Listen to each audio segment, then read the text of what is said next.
Matthew ଲିଖିତ ସୁସମାଚାର ଅଧ୍ୟାୟ 22। ପୁନର୍ବାର ଯୀଶୁ ଦୃଷ୍ଟାନ୍ତ ଦ୍ୱାରା ସେମାନଙ୍କୁ ଉତ୍ତର ଦେଲେ, ସ୍ୱର୍ଗ ରାଜ୍ୟ ଏପରି ଜଣେ ରାଜାଙ୍କ ସଦୃଶ୍ୟ, ଯିଏ ଆପଣା ପୁତ୍ରଙ୍କ ବିବାହ ଉତ୍ସବ ଆୟୋଜନ କଲେ।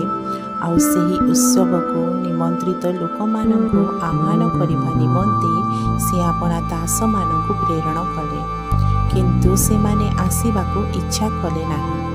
ପୁନର୍ବାର ସେ ଅନ୍ୟ ଦାସମାନଙ୍କୁ ପ୍ରେରଣ କରି କହିଲେ, ନିମନ୍ତ୍ରିତ ଲୋକମାନଙ୍କୁ କୁହ, ଦେଖନ୍ତୁ, ଆମ୍ଭେ ଆପଣା ଭୋଜ ପ୍ରସ୍ତୁତ କରିଅଛୁ।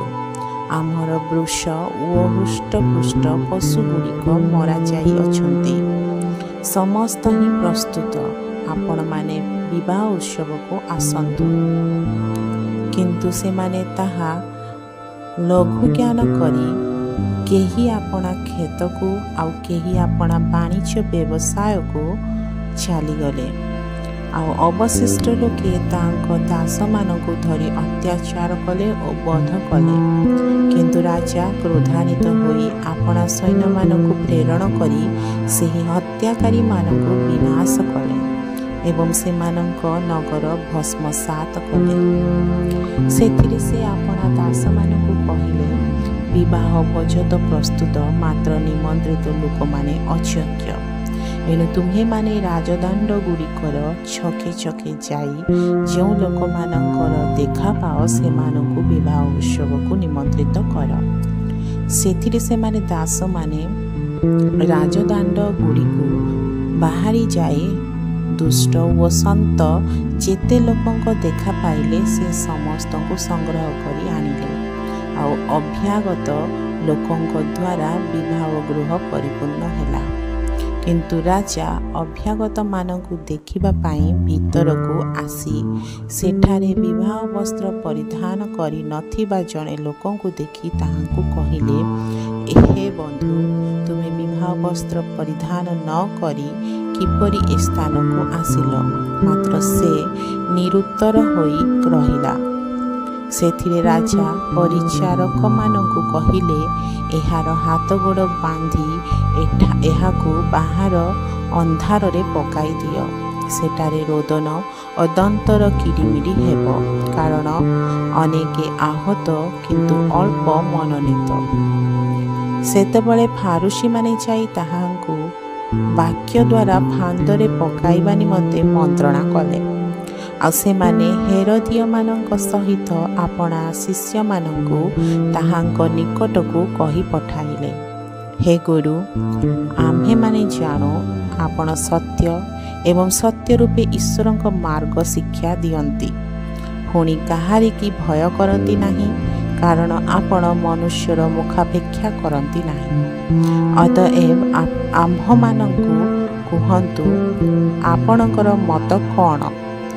କାଇସରଙ୍କୁ କର ଦେବା ବିଧିସଙ୍ଗତ କି ନା? କିନ୍ତୁ ଯୀଶୁ ସେମାନଙ୍କର ଦୁଷ୍ଟତା ଜାଣି କହିଲେ, ରେ କପଟୀମାନେ, କାହିଁକି ମୋତେ ପରୀକ୍ଷା କରୁଅଛ? ସେହି କରର ମୁଦ୍ରା ମୋତେ ଦେଖାଅ।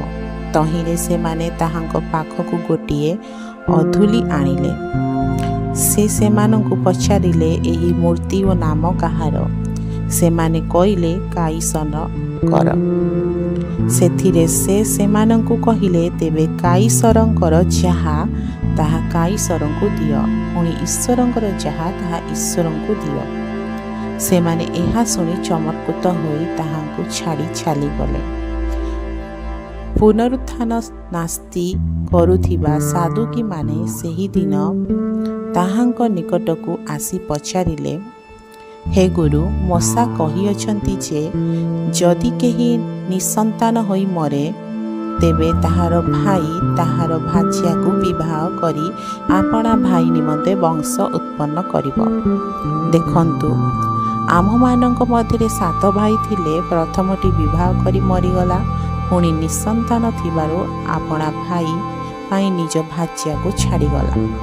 ଦ୍ୱିତୀୟ, ତୃତୀୟ ଆଦି 7ମ ଜଣ ପର୍ଯ୍ୟନ୍ତ ମଧ୍ୟ ସେହି ପ୍ରକାର କଲେ।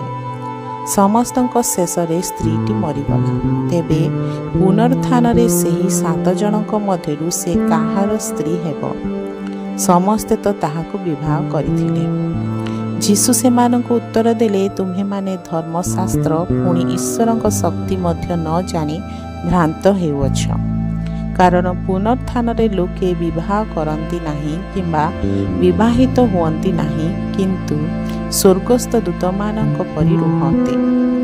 ମାତ୍ର ମୃତ୍ୟୁମାନଙ୍କ ପୁନରୁତ୍ଥାନ ବିଷୟରେ ଈଶ୍ୱର ତୁମମାନଙ୍କୁ ଯାହା କହିଅଛନ୍ତି, ତାହା କି ତୁମେମାନେ ପାଠ କରିନାହ? ଆମେ ଅବ୍ରାହମଙ୍କର ଈଶ୍ୱର, ଇସାକଙ୍କର ଈଶ୍ୱର ଓ ଯାକୋବଙ୍କର ଈଶ୍ୱର। ସେ ମୃତମାନଙ୍କ ଈଶ୍ୱର ନୁହନ୍ତି, ମାତ୍ର ଜୀବିତମାନଙ୍କର। ଲୋକ ସମୂହ ଏହା ଶୁଣି ତାହାଙ୍କର ଶିକ୍ଷାରେ ଆଶ୍ଚର୍ଯ୍ୟାନ୍ୱିତ ହେଲେ। ସେ ସାଧୁକୀମାନଙ୍କୁ ନିରୁତ୍ତର କରିଅଛନ୍ତି। ଏହା ଶୁଣି ଫାରୁସୀମାନେ ଏକତ୍ର ହେଲେ। ଆଉ ସେମାନଙ୍କ ମଧ୍ୟରୁ ଜଣେ ବ୍ୟବସ୍ଥା ଶାସ୍ତ୍ରଜ୍ଞ ତାହାଙ୍କୁ ପରୀକ୍ଷା କରି ପଚାରିଲେ, ହେ ଗୁରୁ, ବ୍ୟବସ୍ଥା ମଧ୍ୟରେ କି ପ୍ରକାର ଆଜ୍ଞା ଶ୍ରେଷ୍ଠ? ସେ ତାହାଙ୍କୁ କହିଲେ, ତୁମେ ଆପଣାର ସମସ୍ତ ଅନ୍ତଃକରଣ, ସମସ୍ତ ପ୍ରାଣ ଓ ସମସ୍ତ ମନ ଦେଇ ପ୍ରଭୁ ଆପଣା ଈଶ୍ୱରଙ୍କୁ ପ୍ରେମ କର। ଏହା ହିଁ ଶ୍ରେଷ୍ଠ ଓ ପ୍ରଥମ ଆଜ୍ଞା। ଦ୍ୱିତୀୟଟି ଏହାର ସଦୃଶ୍ୟ, ତୁମେ ଆପଣା ପ୍ରତିବାସୀକୁ ଆତ୍ମତୁଲ୍ୟ ପ୍ରେମ କର। ଏହି ଦୁଇ ଆଜ୍ଞା ଉପରେ ସମସ୍ତ ବ୍ୟବସ୍ଥା ଓ ଭାବବାଦୀମାନଙ୍କର ଧର୍ମଶାସ୍ତ୍ର ନିର୍ଭର କରେ। ଫାରୁସୀମାନେ ଏକତ୍ର ହୋଇଥିବା ସମୟରେ ଯୀଶୁ ସେମାନଙ୍କୁ ପଚାରିଲେ, ଖ୍ରୀଷ୍ଟଙ୍କ ବିଷୟରେ ତୁମ୍ଭମାନଙ୍କର ମତ କ'ଣ? ସେ କାହାର ସନ୍ତାନ? ସେମାନେ ତାହାଙ୍କୁ କହିଲେ, ଦାଉଦଙ୍କର। ଯୀଶୁ ସେମାନଙ୍କୁ କହିଲେ, ତେବେ ଦାଉଦ କି ପ୍ରକାରେ ଆତ୍ମାଙ୍କ ଦ୍ୱାରା ତାହାଙ୍କୁ ପ୍ରଭୁ ବୋଲି କହନ୍ତି? ଯଥା ପ୍ରଭୁ ମୋହର ପ୍ରଭୁଙ୍କୁ କହିଲେ, ଆମ୍ଭେ ଯେ ପର୍ଯ୍ୟନ୍ତ ତୁମର ଶତ୍ରୁମାନଙ୍କୁ ତୁମ ପାଦ ତଳେ ରଖିନାହୁଁ, ସେ ପର୍ଯ୍ୟନ୍ତ ଆମର ଦକ୍ଷିଣରେ ବସିଥାଅ। ଅତଏବ ଦାଉଦ ଯଦି ତାହାଙ୍କୁ ପ୍ରଭୁ ବୋଲି କହନ୍ତି, ତେବେ ସେ କି ପ୍ରକାରେ ତାହାଙ୍କର ସନ୍ତାନ? ସେଥିରେ କେହି ତାହାଙ୍କୁ ପଦେ ହେଲେ ଉତ୍ତର ଦେଇପାରିଲେ ନାହିଁ। ପୁଣି ସେହି ଦିନଠାରୁ କେହି ତାହାଙ୍କୁ ଆଉ ପ୍ରଶ୍ନ ପଚାରିବାକୁ ସାହସ କଲେ ନାହିଁ। ପ୍ରଭୁ ଏ ବାକ୍ୟରେ ଆପଣମାନଙ୍କୁ ଆଶୀର୍ବାଦ କରନ୍ତୁ।